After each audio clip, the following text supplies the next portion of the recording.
No importa el deporte que se practique, las emociones, las sensaciones, los pensamientos en todos los deportes son las mismas. ¡Arrancamos!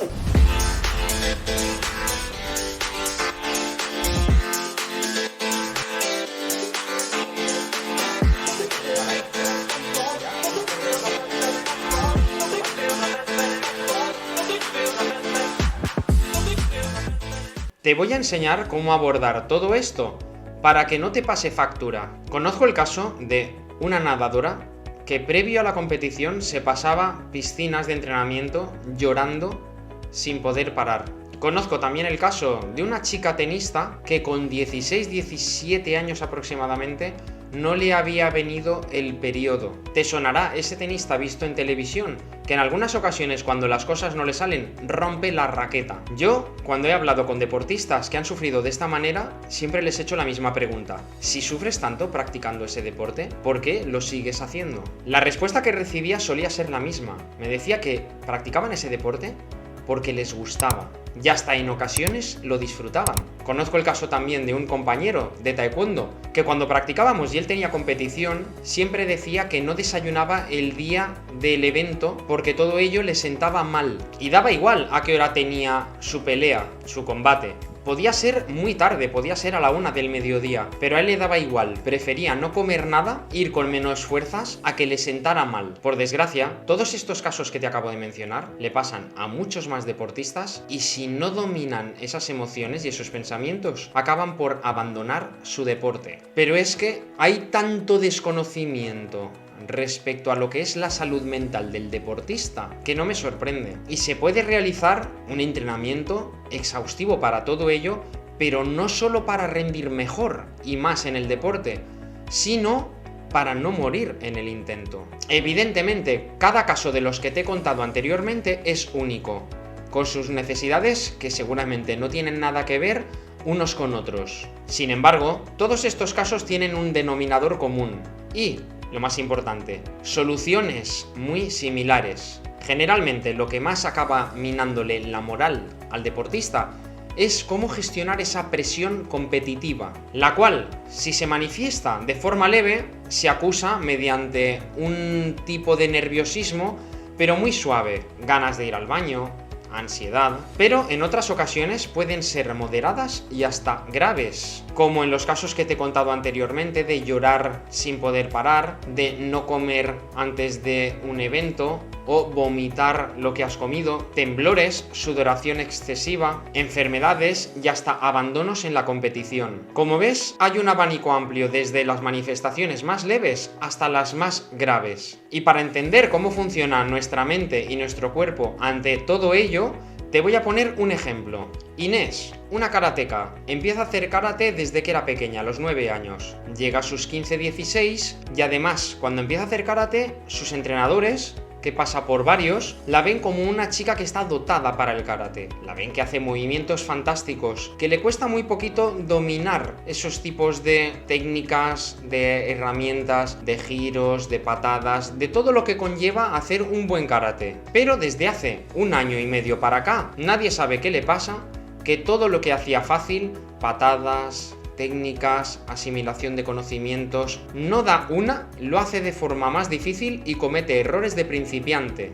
Hablo con ella en mi primera entrevista y me dice que lo último que recuerda donde pierde esa facilidad es en un combate donde le dan un puñetazo en la cara y le duele muchísimo. Se le graba tanto ese golpe dentro de su cabeza que lo único que tiene cuando sale a competir y a entrenar es que no le den en la cara y que no le duela. Son sus únicas manifestaciones obsesivas, que no le peguen en la cara y si le pegan que no le duela. Y además empieza a sentir mucha más presión cuando su familia, sus amigas, van a verla competir. Como los entrenadores que ha tenido Inés siempre le han hablado a la familia también de ella, entonces la familia ha generado unas expectativas en las que piensa que Inés puede ganar campeonatos, que en un futuro puede ir a algún centro deportivo de alto rendimiento, que puede llevarse alguna beca y cosas así. Con lo cual, eso a Inés le genera una mayor presión y siente que cada vez es más difícil lograrlo.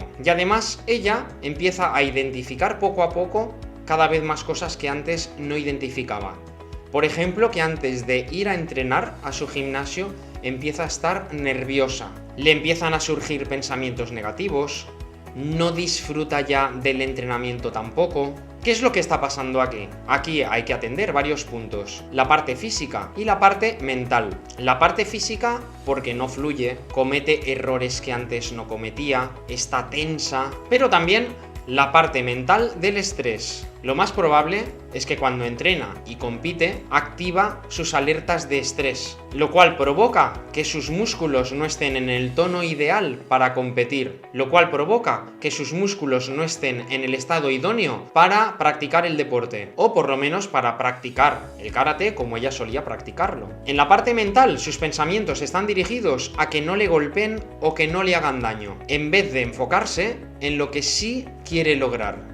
Imagínate esta idea sobre ti. Vas por la calle, tranquilamente, un día normal y corriente, y de repente se escucha por unos altavoces en la ciudad donde vives, escuchas tu nombre y que dicen por esos altavoces que todo el mundo te mire. Tú no sabes por qué y reaccionas con mucha sorpresa, pero ves por la calle a toda la gente en balcones, ventanas, los demás ciudadanos que van andando, todos se giran, te miran, cuchichean, hablan, y eso hace que sientas que primero estés curioso al respecto, pero luego sientas esa presión con tanta mirada. Entonces ya no reaccionas con naturalidad y caminas con más torpeza, estás más alerta a ver qué pueden decir o no de ti, pierdes esa confianza de decir, uy, a ver si me equivoco andando y ahora encima me tropiezo, y además provoco risas porque me puedo caer al suelo. Entonces todas esas miradas y esos cuchicheos se van convirtiendo cada vez en una mayor presión, pero tú sabes cómo andar perfectamente porque llevas años haciéndolo, así que no tienes por qué temer nada en el fondo. Lo que pasa es que ante tanta mirada y tanta observación de la gente, eso te genera que algo tan sencillo como es caminar, que llevas haciendo toda tu vida y vas andando por la calle, te genera una presión que hasta vas pensando en cómo hacerlo para no fallar. Pues lo mismo le pasa a Inés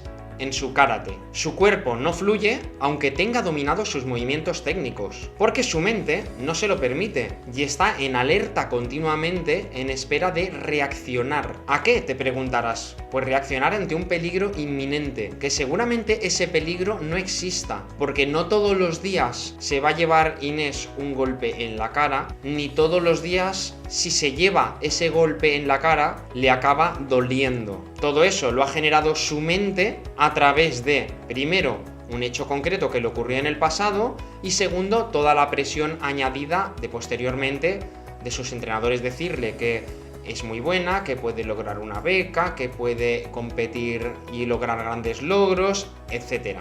Y es que tu mente es como una madre sobreprotectora. Tu mente realmente lo que quiere es protegerte ante todo. Y ya te digo, lo que pretende es protegerte para mantenerte con vida. Y ante un peligro o una amenaza, prepara sus defensas. Y este peligro puede ser real, como cuando vas a altas horas por la noche por una calle y ves a alguien con una pinta sospechosa vestida cara a ti, o también puede ser imaginario, como cuando estás viendo una película desde el sofá de tu casa y sientes el peligro en una escena que ocurre allí. En ambas situaciones, tu mente se lo toma como algo real y desata ahí un abanico de defensas que pueden ser muy útiles si realmente el peligro es real. Pero esas defensas no son tan útiles cuando el peligro no es real, cuando son generadas por pensamientos, expectativas, presiones añadidas. Y esto se puede solucionar de varias maneras. Primero, tenemos que abordar cómo se está planteando los objetivos el deportista, si son reales, si tiene los recursos necesarios para lograrlo, si las expectativas que tiene son ajustadas a la realidad. Por otro lado,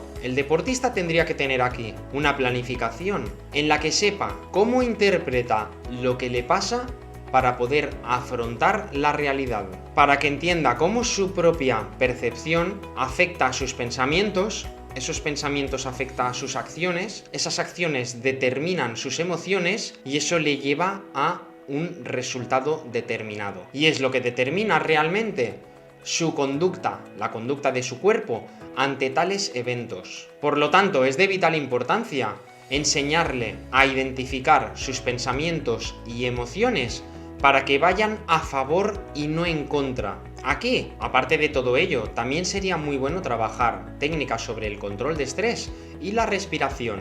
Estas son estrategias genéricas que puede funcionar para muchos deportistas, pero eso sí, hay que recordar que cada deportista es como cada persona, es único e irrepetible. Por lo tanto, es de vital importancia conocer de primera mano, en una entrevista individual, cómo es cada uno, cómo es su estilo de vida, con quién se relaciona, con quién vive, qué es lo que come, y todo lo que tiene que ver con su estilo de vida en su máximo esplendor, para conocerlo en la mayor oportunidad de áreas posible. Todo ello con el fin, obviamente, de mejorar su rendimiento en el deporte y que no sufra y que disfrute totalmente de ello. Si tú eres un deportista que ha pasado por un proceso así, o estás pasando por un proceso parecido, o te pasa algo similar, o conoces de alguien de tu círculo que viva situaciones así, que no espere más, que se ponga en contacto conmigo. Si todo esto tampoco sabes cómo aplicarlo, lo mismo.